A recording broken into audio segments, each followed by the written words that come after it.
Shalom, bon Erev Shabbat, Shemini et HaChodesh. Ce Shabbat porte deux noms, la paracha habituelle que nous lisons par ordre de la Torah et la lecture supplémentaire que nous lirons ce Shabbat, toujours le Shabbat qui précède Rosh Chodesh Nissan ou le Rosh Chodesh même, qui consiste à lire le texte où Dieu nous donne la première mitzvah qu'on a reçue à la sortie d'Égypte, HaChodesh Hazel Lachem Rosh Chodashim, créer un calendrier lunaire avec une année solaire et donner la sainteté, la sanctification au temps. La première paracha que nous lisons, Shemini, parle de sujets apparemment totalement différents.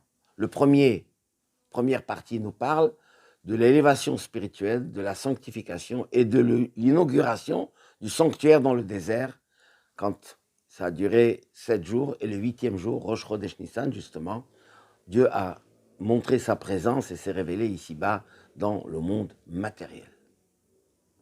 Et après cela, la Torah nous parle des lois de pureté et d'impureté d'animaux.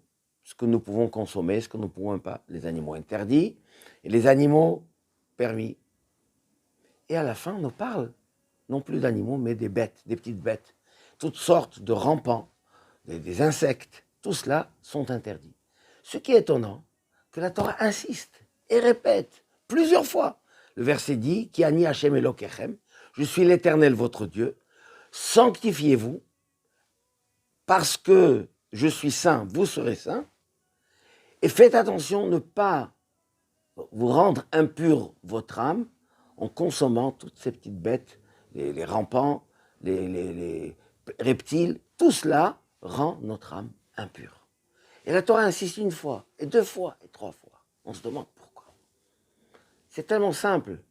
Qui a envie de manger tout cela? On n'a même pas envie de manger. Pourquoi insister sur la sainteté? Nous dit Maïmonide, dans les lois de la sainteté, justement, des aliments interdits. Celui qui fait attention à tout ça, il ne mange pas ce qui est interdit. Non pas parce que c'est pas bon pour la santé, mais il le fait parce que Hachem nous demande de le faire. Il se soumet à la volonté de Dieu, alors il se sanctifie. Quand on parle des insectes et des rampants, effectivement, on n'a même pas envie de manger. On est dégoûté. Qui est-ce qui cherche à manger cela? Alors on peut le faire parce qu'on n'a pas envie. Eh bien, non. On ne le fait pas parce que Dieu nous l'a interdit.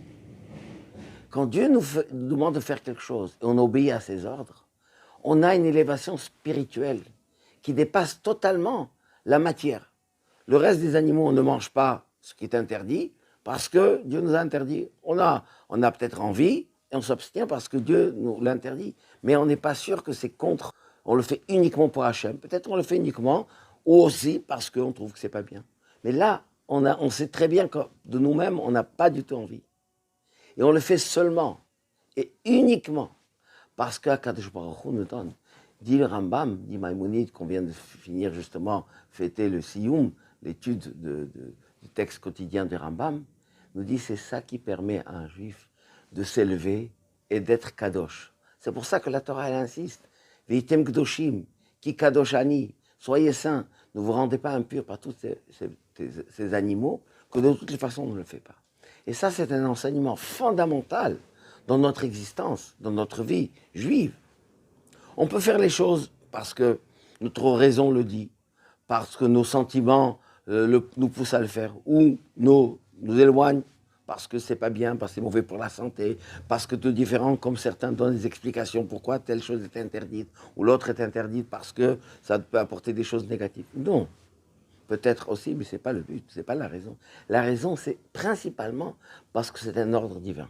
Et la différence fait que nous ne le fait pas, non, par notre raisonnement, par notre être, par notre personne, mais c'est parce qu'Akadosh Baruch Hu, Dieu nous l'a ordonné, eh bien, on devient proche de lui. Et le fait d'être proche d'Akadosh Baruch Hu change totalement notre existence.